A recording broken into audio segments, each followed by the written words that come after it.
എന്തും നമ്മൾ ബോധ്യപ്പെടുത്തേണ്ടത് നമ്മുടെ മനസ്സാക്ഷിയാണ്. മറ്റുള്ളവരുടെ കണ്ണിൽ പലപ്പോഴും നാം തെറ്റുകാരായേക്കാം. എന്നാൽ നമ്മുടെ മനസ്സാക്ഷിക്ക് ശരിയാണെന്ന് തോന്നുന്നത് മാത്രം ചെയ്യുക.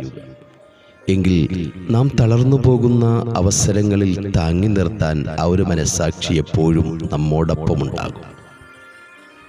ജീവിതത്തിൽ നമുക്ക് സംഭവിക്കുന്ന തെറ്റുകൾ നമ്മുടെ ജീവിത വിജയത്തിലേക്കുള്ള ഒന്നാമത്തെ ചവിട്ടുപടിയാണെന്ന് പറയാറുള്ളത്. പക്ഷേ യാഥാർത്ഥ്യം അതല്ല. സംഭവിച്ച തെറ്റുകളിൽ നിന്നും തോൽവികളിൽ നിന്നും പാഠങ്ങൾ ഉൾക്കൊണ്ട് ആത്മവിശ്വാസത്തോടെ ജീവിക്കുന്നതാണ് ജീവിത വിജയത്തിലേക്കുള്ള ഒന്നാമത്തെ ചവിട്ടുപടി.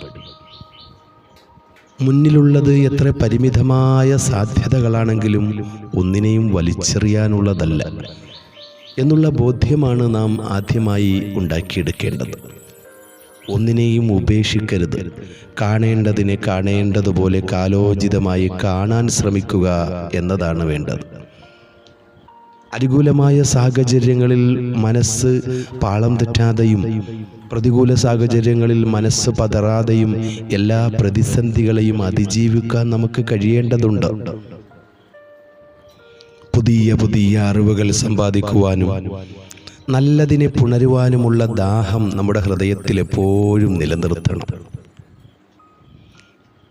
ജീവിതത്തെക്കുറിച്ചുള്ള പ്രത്യാശ നിറഞ്ഞ ചിന്തകളും ജോലി ചെയ്യുവാനുള്ള ഉന്മേഷമായ അവസ്ഥയും അറിവ് സമ്പാദിക്കുവാനുള്ള താല്പര്യങ്ങളും ഉത്സാഹങ്ങളും തൃഷ്ണതകളുമൊക്കെ പുലർത്തുന്നിടത്തോളം കാലം നമ്മുടെ മനസ്സും ആത്മാവും ചൈതന്യ നിർഭയമായി കൊണ്ടേയിരിക്കും.